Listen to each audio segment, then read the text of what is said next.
Let's unpack these comments.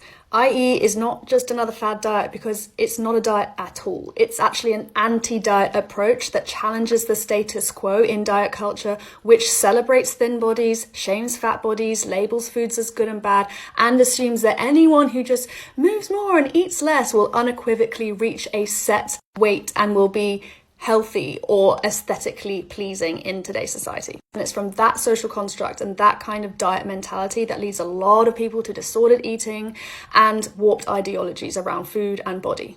So when you say IE doesn't work, well, it depends on what your definition of working is. A lot of people think that IE is about eating whatever you want, whenever you want, to large amounts and still losing weight. And that's not it at all. It's an evidence-based, weight-inclusive model that has a validated assessment scale and has over 140 studies to date. It's a self-care eating framework that integrates your emotional, your rational thought, and your instinct, which helps you regain trust with your body. Additionally, it's applicable to everybody, every shape, size, ethnicity, and according to the founders of intuitive eating, it can be applied to anyone who has any medical disease. It's about tapping into and honoring your body's natural ability to tell you when you're hungry, when you're satisfied, what kind of food you need, what energy you need for that particular day. On top of that, it showed unparalleled results for the quest in improved mental and physical health and the way we think about food, how we eat food, how we feel holistically. Although some people do experience weight loss and weight gain, IE does not condone either to look a certain way. It's all about what works for you in particular, what will contribute to your particular personal overall health. It has 10 principles. Number 1, you can see, rejects the diet mentality. I'll just leave that on for a few seconds, screenshot or pause.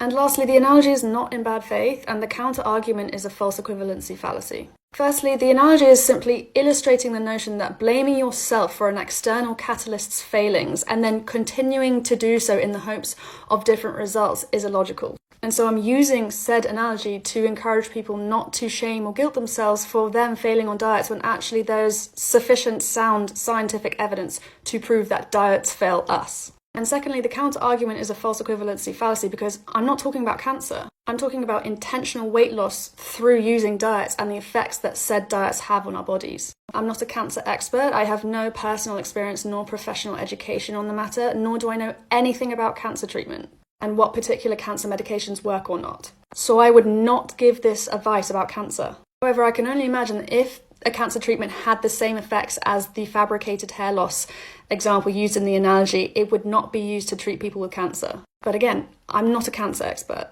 Thank you for your comment though, I appreciate it.